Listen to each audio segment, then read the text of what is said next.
தற்போது இந்த சிறப்பு நேரலில் நம்மோடு விவாதிப்பதற்காக அரங்கத்திற்கு காங்கிரஸ் கட்சியை சேர்ந்த திரு அமெரிக்கை நாராயணன் அவர்களும் மூத்த பத்திரிகையாளர் திரு மணி அவர்களும் வந்திருக்கிறார்கள். தொடர்ந்து விவாதிக்கலாம். திரு மணி, இப்ப தீர்ப்பு வெளியாகிவிட்டது.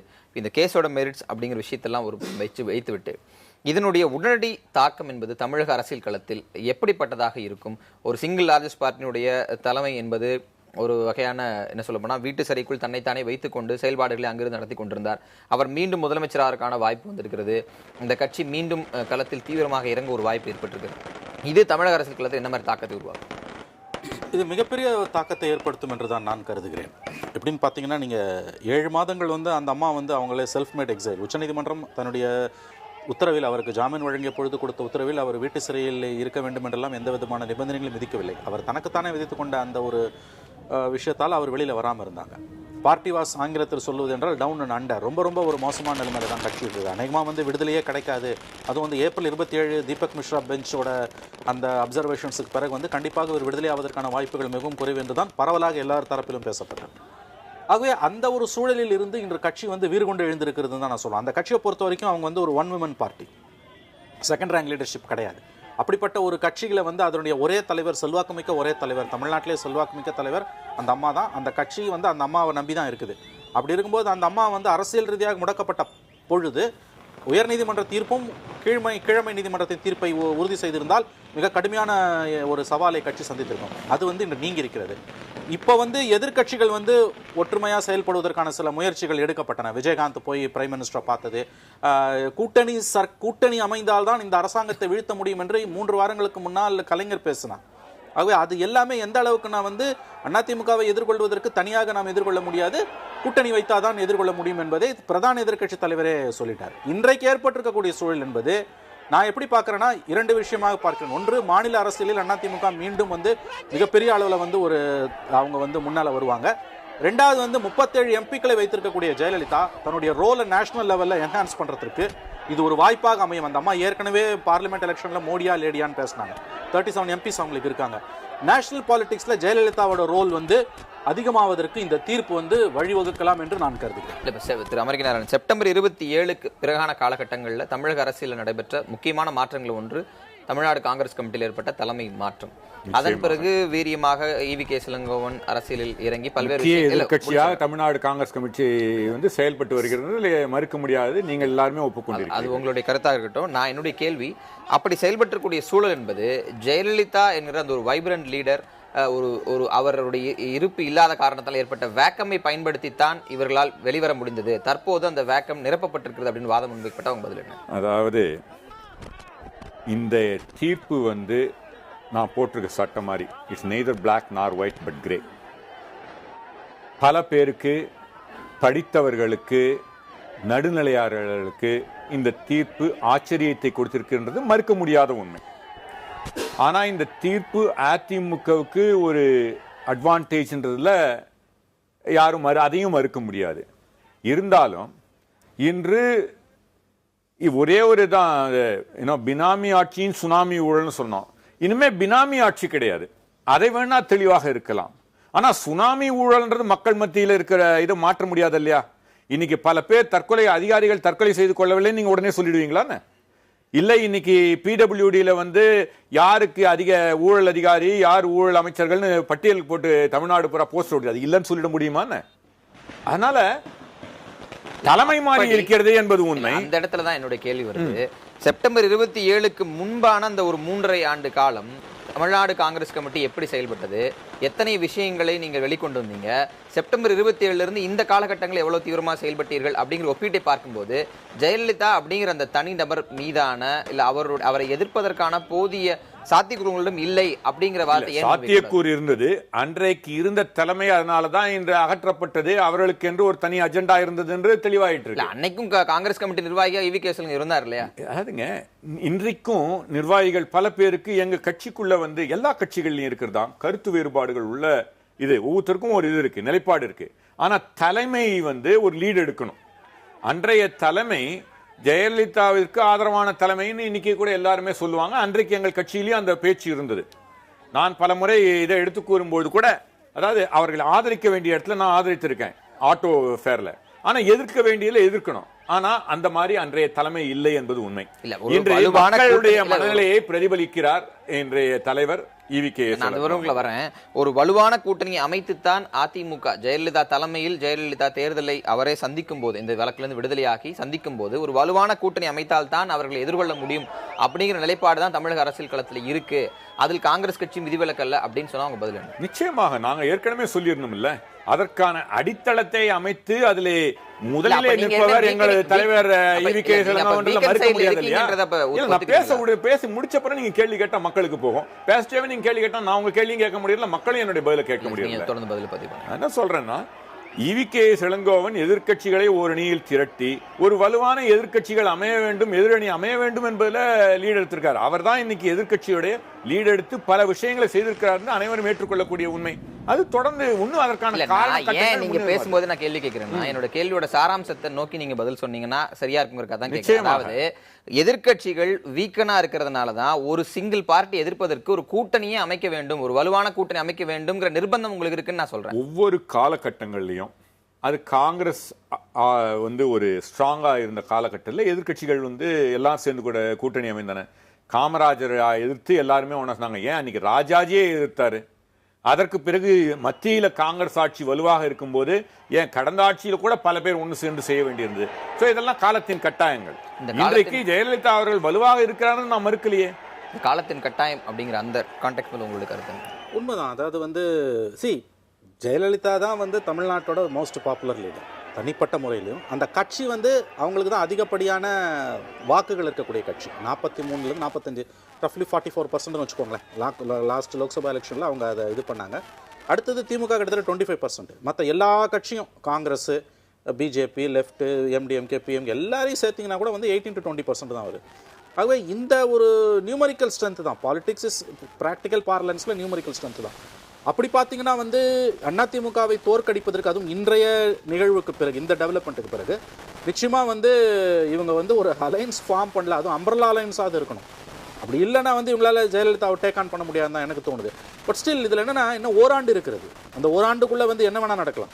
இப்பொழுதே இவங்க எதிர்க்கட்சிகள் ஆங்கிலத்தில் சொல்லுவதனால் they have to set their house in order. அவங்க ஒரு ஜாயின்ட் ஸ்ட்ரகிள்ஸை மக்கள் பிரச்சனைகளுக்காக முன்னெடுப்பதன் மூலம் அந்த ஒற்றுமையை கட்ட முடியும். அப்படி இல்லைன்னா நிச்சயமா ஏடிஎம்கே இவங்களால அடுத்த எலெக்ஷன்ல ஃபேஸ் பண்றது கூட கஷ்டமா இருக்கும் தான் எனக்கு. இல்ல, அப்ப இந்த எதிர்க்கட்சியோட மூவ்மெண்ட்ஸை கொஞ்சம் நம்ம ஆய்வு பண்ணி பார்க்கும்போது செப்டம்பர் 27க்கு அப்புறமான காலகட்டங்கள்ல ரொம்ப தாமதமா தான் இந்த யூனிஃபைங் நிகழ்ந்தது அப்படின்னு எடுத்துக்கலாமா? இல்ல நான் அது தாமதம் இல்லையா நான் சொல்ல மாட்டேன். I won't call it as delayed one. தாமதம் நான் சொல்ல மாட்டேன். இஷ்யூஸ் வந்தா தான் நீங்க இது பண்ண முடியும்.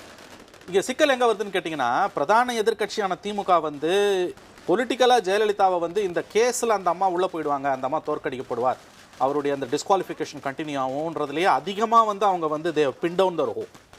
அது அரசியல் ரீதியாக நீங்க களத்துல ஒரு கட்சியை, உங்களுடைய பிரதான எதிர்க்கட்சியை, உங்களுடைய பிரதான எதிரியை உங்களால் நேரடியாக சந்திக்க முடியாததன் பலவீனம் தான் நான் பார்க்குறேன். அதை நியூமரிக்கல் ஸ்ட்ரென்த்தாகவும் அதர்வைஸாகவும் பார்ப்பேன். நீங்கள் எப்போ உங்களுடைய எல்லா நம்பிக்கைகளையும் ஒரு விஷயத்தில் மட்டுமே, அது நீதிமன்ற நடவடிக்கைகள் என்பது யாருமே ப்ரெடிக்ட் பண்ணவே முடியாது. எல்லாரும் ப்ரெடிக்ட் பண்ணதுக்கு மாறாக இந்த தீர்ப்பு வந்திருக்கிறது. நீங்கள் பொலிட்டிக்கல் ஃபைட்டை பொலிட்டிக்கலாக தான் எதிர்கொள்ள வேண்டும். ஜெயலலிதா என்கின்ற ஒரு அரசியல் தலைவரை அரசியல் மூலம்தான், வாக்கு வங்கி அரசியல் மூலம்தான், தேர்தல் மூலம்தான் நீங்கள் தோற்கடிக்க முடியுமே தவிர ஜுடிஷியரியை யூஸ் பண்ணி தோக்கடிக்கணும்னு நினைச்சீங்கன்னா அது முடியாதுன்றது 2வது முறை நிரூபிக்கப்பட்டிருக்கு. டான்சி கேஸ்லயும் அப்படிதான் ஆச்சு. ஸோ நான் எப்படி பார்க்குறேன்னா, நீங்கள் அல்டிமேட்லி நீங்கள் ஒரு ப்ராடர் பாலிடிக்ஸை நீங்கள் பண்ணீங்கன்னா, அது கலைஞர் உணர்ந்திருக்கிறார். அதனால தான் அவர் ஒரு கூட்டணி அமைச்சாதான் அதிமுகவை தோக்கடிக்க முடியும்னு அவர் ஏன் சொல்றாரு? இன்னும் ஒரு சின்ன உதாரணம் சொல்றேன், ரொம்ப சுருக்கமாக சொல்லிடுறேன். 2006 உங்களுக்கு பார்த்தீங்கன்னா அதிமுக வெறும் அதிமுக மட்டும் வச்சுக்கிட்டு 70 சீட் ஜெயிச்சாங்க. அதிமுக 66 சீட் ஜெயிச்சு. வேற திமுக 2 லெஃப்ட், பாமக, காங்கிரஸ் சேர்ந்து திமுகவில் தனியாக மெஜாரிட்டி வர முடியல. ஏன்னா நியூமரிக்கல் ஸ்ட்ரென்த்ன்றது என்னைக்குமே அதிமுக வாக்கு வங்கி என்பது திமுக வாக்கு வங்கியை விட கூடுதலானது. ஒவ்வொரு முறையும் கலைஞர் எப்படி ஜெயிப்பார்னா, அழகான அலைன்ஸை ஃபார்ம் பண்ணி ஜெயிப்பார். இந்த முறையும் அது வந்தாதான் இவங்களால ஏடிஎம்கேவை ஃபேஸ் பண்ண முடியும். ஆனால் இனிமே அடுத்து வர இந்த 1 இயர்ல என்ன நடக்கும்? எதிர்க்கட்சிகளோட ஒற்றுமை அப்படியே நீடிக்குமா? அதில் இன்னொன்னே நீங்கள் மறந்துடாதீங்க, இன்னும் 3 மாதத்தில் ஸ்பெக்ட்ரம் கேஸில் ஜட்ஜ்மெண்ட் வரப்போகுது. அந்த கேஸில் ஜட்ஜ்மெண்ட் வேற மாதிரி திமுகவுக்கு பாதகமாக வந்தது என்றால் இந்த ஒற்றுமை எல்லாம் அவ்வளோ சுலபமாக நீடிக்காது. காங்கிரஸ் போய் அப்போ டிஎம்கேவோட நிற்க முடியுமான்றதெல்லாம் சந்தேகத்துக்குரிய விஷயம். இப்பொழுதே நாம் அதை கணிக்க முடியாதுன்றது தான். இந்த அரசியல் ரீதியாக எதிர்கொள்வது அப்படிங்கிறதுல காங்கிரஸ் கட்சியோட நிலைப்பாடு ரொம்ப தெளிவாக இருக்கிறோம். தமிழகத்தை பொறுத்தவரை ஊழலை பற்றி பேசக்கூடிய தகுதியுள்ளவர்கள் எங்களை தவிர வேறு யாரும் கிடையாது. தமிழகத்தை பொறுத்தவரை ஒரு நல்ல ஆட்சி அமைந்தது என்றால் எந்த முதலமைச்சர் வேணாலும் தமிழகத்துடைய ஹிஸ்டரி எடுத்துக்கிட்டோம், காமராஜர் ஆட்சி மாதிரி ஒரு ஆட்சி அமையவில்லை என்பது அனைவரும் ஒப்புக்கொள்வார்கள்.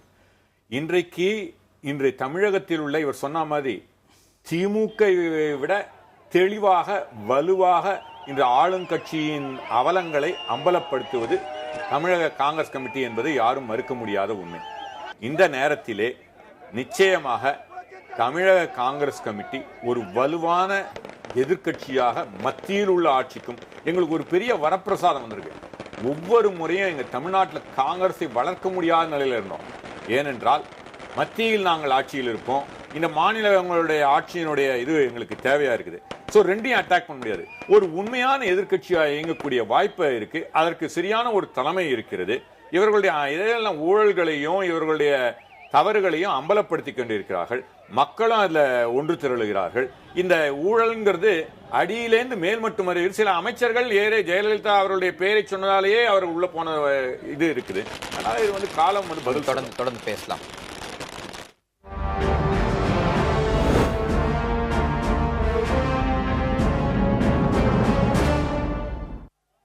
தொடர்ந்து நம்ம செய்தியாளர் கலாநிதியிடம் பேசலாம். அவர் தற்போது போயஸ் தோட்டத்தில் இருக்கிறார்.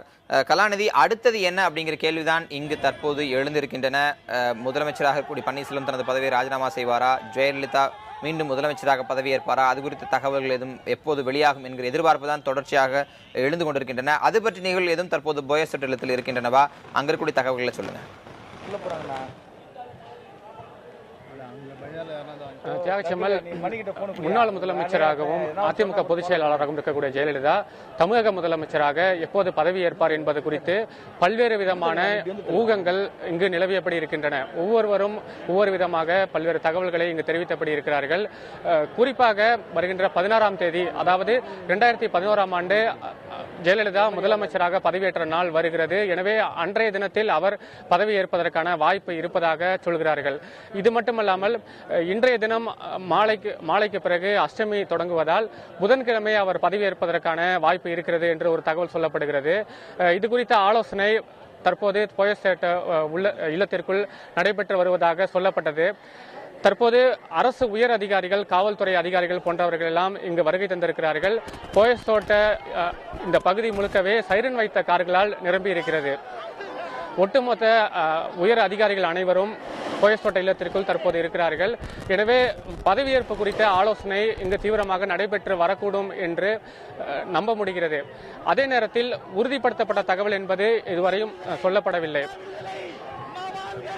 சட்டமன்ற உறுப்பினர்கள் ஒட்டுமொத்தமாக சேர்ந்து அவர்கள் அடுத்த தலைவராக, சட்டமன்ற கட்சி தலைவராக ஜெயலலிதாவை தேர்ந்தெடுத்து அதற்கான கையொப்பமிட்ட கடிதத்தை ஆளுநரிடம் சமர்ப்பிக்க வேண்டியிருக்கிறது. அதற்கான கால அவகாசம் என்பது நாளைக்குள்ளாக நடைபெற்று முடிந்துவிடும் நம்பத்தகுந்த வட்டாரங்கள் நமக்கு தெரிவிக்கின்றன. செம்மல் கலாநிதி, இந்த இடத்துல அமைச்சரவை என்பது ராஜினாமா செய்துவிட்டு மீண்டும் முதலமைச்சராக ஜெயலலிதா பொறுப்பேற்பதற்கான அனைத்து சட்ட ரீதியான சாத்தியக்கூறுகளும் இருக்கின்றன. கடந்த முறை இதே போன்ற ஒரு சம்பவம் நிகழ்ந்த போதும் மீண்டும் அவர் முதலமைச்சராக பதவியேற்ற நிகழ்வுகளும் தற்போது நம்மிடம் வரலாற்று நிகழ்வுகளாக இருக்கின்றன. அப்படி இருக்கக்கூடிய ஒரு சூழலில் அதிமுக வட்டாரங்களில் என்ன மாதிரியான எதிர்பார்ப்பு இருக்கின்றது? அங்க இருக்கக்கூடிய தொண்டர்களுடைய எதிர்பார்ப்பு என்ன மாதிரி இருக்கு?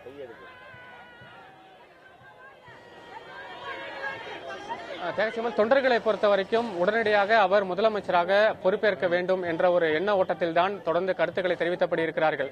குறிப்பாக கட்சி நிர்வாகிகள் பலரும் பூங்கொத்துகளை போயஸ் தோட்ட இல்லத்திற்கு உள்ளாக அனுப்பி வருகிறார்கள். அவற்றை காவல்துறையினர் பெற்று உள்ளே எடுத்து செல்கிறார்கள். அதில் அவர்கள் சில குறிப்புகளை எழுதி வைக்கிறார்கள். அந்த குறிப்புகளில் உடனடியாக முதலமைச்சராக ஜெயலலிதா அவர்கள் பங்கேற்க வேண்டும், பதவி ஏற்க வேண்டும் என்பதை குறித்த குறிப்புகளை தொடர்ந்து கட்சி நிர்வாகிகளும் தொண்டர்களும் பதிவு செய்திருக்கிறார்கள். அவற்றை அவரது பார்வைக்கு கொண்டு செல்வதாக சொல்லி காவல்துறையினர் உள்ளே பெற்றுச் செல்கிறார்கள். தொண்டர்களின் எண்ண ஓட்டத்தை பொறுத்த வரைக்கும் நாளை அல்லது நாளை மறுநாளுக்குள்ளாக அவர் உடனடியாக முதலமைச்சராக பதவியேற்க வேண்டும் என்பதுதான் இருக்கிறது. ஆனால் ஆலோசனைக்கு பிறகு அவர் என்ன மாதிரியான முடிவை எடுப்பார் என்பதுதான் பல்வேறு விதமான கருத்துக்கள் நிலவுகின்றன. ஏனென்றால் அவர் சில பிரார்த்தனை ரீதியாக சில கடமைகளை முடிக்க வேண்டியிருக்கிறது என்றும் சொல்லப்படுகிறது. குறிப்பாக அவர் சில கோவில்களுக்கு சென்று வழிபாடுகளை முடித்துவிட்ட பிறகுதான் முதலமைச்சராக பதவியேற்பார் என்றும் ஒரு சிலர் சொல்கிறார்கள். எனவே அது குறித்த உறுதியான தகவல் என்பது தற்போது சொல்லப்பட முடியவில்லை. கலாநிதி, கிட்டத்தட்ட 196 நாட்களுக்கு பிறகு இன்று இந்த விடுதலை என்கிற இந்த தீர்ப்பு வந்திருக்கிறது. இதுவரை அவர் தொண்டர்களை, நிர்வாகிகளை சந்தித்து வந்தார், ஆனால் தொண்டர்களை அவர் சந்திக்கவில்லை. அக்டோபர் 17ஆம் தேதி ஜாமீன் விடுதலையாகி இல்லத்திற்குள் சென்றதிலிருந்து இதுவரை தொண்டர்களை சந்திக்கவில்லை. இந்த தீர்ப்பு வெளியாகக்கூடிய சூழலில் போயஸ் தோட்டத்திலிருந்து தொண்டர்களை சந்திப்பதற்கான வாய்ப்பு எதுவும் இருக்கா? அதுக்கான ஏற்பாடுகள் எதுவும் செய்யப்பட்டிருக்கிறதா? குறிப்பாக இது போன்ற முக்கிய நிகழ்வுகள் அவர் அதிமுக தலைமை அலுவலகத்திற்கு வருவது இயல்பு. அதுக்கான திட்டங்கள் எதுவும் தற்போது இருக்கிறதா? அந்த பகுதியில் எதுவும் போக்குவரத்து மாற்றங்கள் செய்யப்பட்டிருக்கின்றனவா? அது பற்றி தகவல் கொடுங்க. தகச்சமல், மதியம் 3 மணிக்கு பிறகு அவர் அதிமுக அலுவலகத்திற்கு செல்வதற்கான வாய்ப்புகள் இருப்பதாக முதலில் சொல்லப்பட்டது. ஆனால் அப்படியானதொரு ஏற்பாடுகள் என்பது செய்யப்படவில்லை என்றுதான் தெரிகிறது. ஏனென்றால் போயஸ் தோட்ட இல்லத்தை சுற்றியே ஆயிரக்கணக்கான தொண்டர்கள் தொடர்ந்து நேரமாக அதிக அளவில் குவிந்து வருகிறார்கள். இங்கு போக்குவரத்து நிலைமையை சீர்படுத்துவதற்கே ஒரு பெரிய சிரமப்பட வேண்டி இருப்பதாக காவல்துறையினர் சொல்கிறார்கள். அது மட்டுமல்லாமல் போயஸ் தோட்ட இல்லத்திற்கு முன்பாக பெருமளவில் காவல்துறையினர் குவிக்கப்பட்டிருக்கின்றனர். அதனை நம்முடைய ஒளிப்பதிவாளர் ராஜராஜன் உங்களுக்கு காட்டுவார். இவையெல்லாம் சற்று நேரத்திற்கு முன்பாக, அதாவது ஒரு 10 நிமிடங்களுக்கு முன்பாக இந்த காவல்துறையினர் குவிக்கப்பட்டனர். எனவே தொண்டர்களை அவர் சந்திப்பதற்கான வாய்ப்பு என்பது போயஸ் தோட்ட இல்லத்திலேயே நடக்கும் என்றுதான் சொல்லப்படுகிறது. அவர் அதிமுக அலுவலகத்திற்கு செல்வதற்கான வாய்ப்பு குறைவு என்றுதான் தெரிகிறது. அதே நேரத்தில் செய்தியாளர் சந்திப்பு இருக்கக்கூடும் என்றும் தகவல்கள் தெரிவிக்கின்றன. அதற்காக காத்திருக்கிறோம். செம்மல், கலாநிதி, இது தற்போது வேறு யார் முக்கிய அதிகாரிகள், தற்போது காவல்துறை தலைமை இயக்குனர் அந்த பகுதிக்கு வந்ததாக சொல்லப்பட்டது, வேறு முக்கிய அதிகாரிகள் யாரெல்லாம் தற்போது போயஸ் தோட்ட இல்லத்தில் இருக்கிறார்?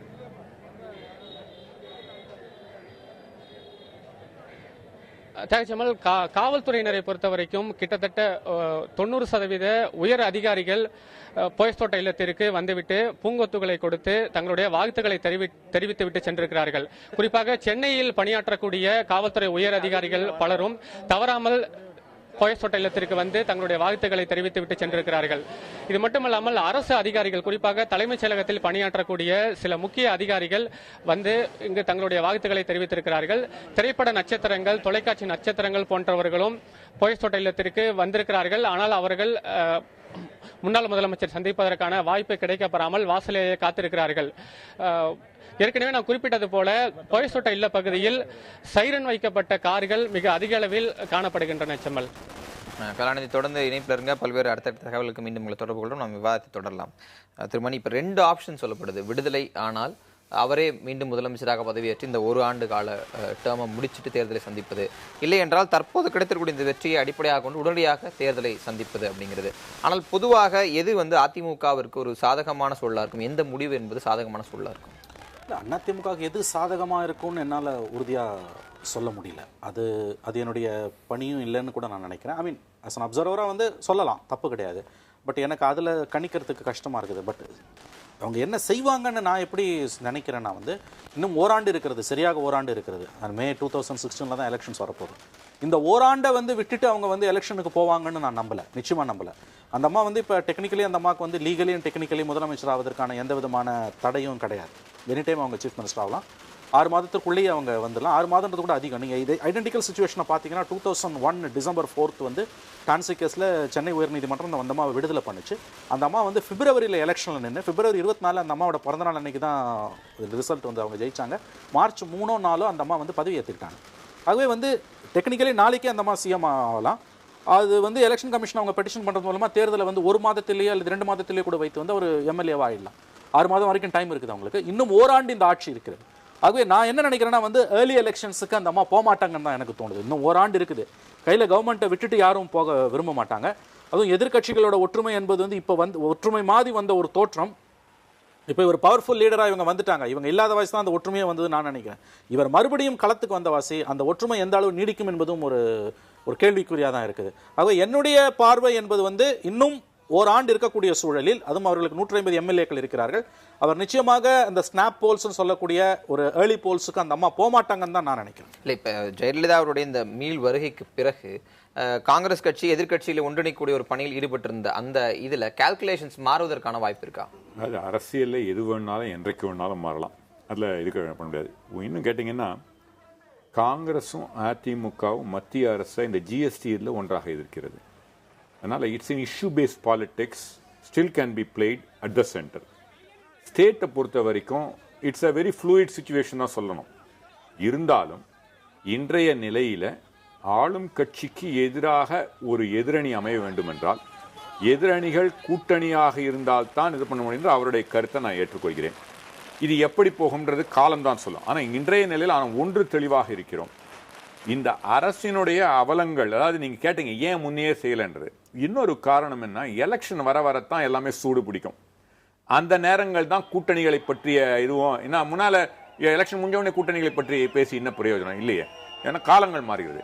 ஆனால் அரசினுடைய எங்களுடைய பணி என்ன, அரசினுடைய தவறுகளை சுட்டிக்காட்டுவது தான் எங்களுடைய பணி. அதை சுட்டிக்காட்டுவதிலே தெளிவாக செய்வோம். எலெக்ஷன் நேரத்தில் தான் கூட்டணியை பற்றி தெளிவாக கூற முடியும்ன்றதுல யாரும் ஒன்றும் பதில் சொல்ல முடியாது. தொடர்ந்து பேசலாம். நமது செய்தியாளர் கலாநிதி தற்போது மீண்டும் இணைப்பில். ஜெயலலிதா மீதான அந்த மேல்முறையீட்டு வழக்கில் அவர் உட்பட 4 பேரை விடுதலை செய்து கர்நாடக உயர்நீதிமன்றம் என்பது உத்தரவிட்டிருக்கிறது. சரியாக இன்று காலை 11 மணிக்கு இந்த உத்தரவு இந்த தீர்ப்பு என்பது வெளியாகியிருந்தது. அதனைத் தொடர்ந்து தமிழகம் முழுவதும் அதிமுக தொண்டர்கள் உற்சாக கொண்டாட்டத்தில் விடக்கூடிய நேரடி காட்சியை தொடர்ந்து பார்த்து வருகிறோம். அதே போன்று பல்வேறு கட்சி தலைவர்களும் தங்களது கருத்துக்களை தெரிவித்து வருகிறார்கள். இந்த தீர்ப்பு குறித்து தங்களது கருத்துக்களை பேட்டிகள் மூலமாக தெரிவித்து வருகிறார்கள். தொடர்ச்சியாக தொடர்ந்து இது குறித்த பல்வேறு தகவல்களை பார்க்கலாம் ஒரு இடைவேளைக்கு பிறகு.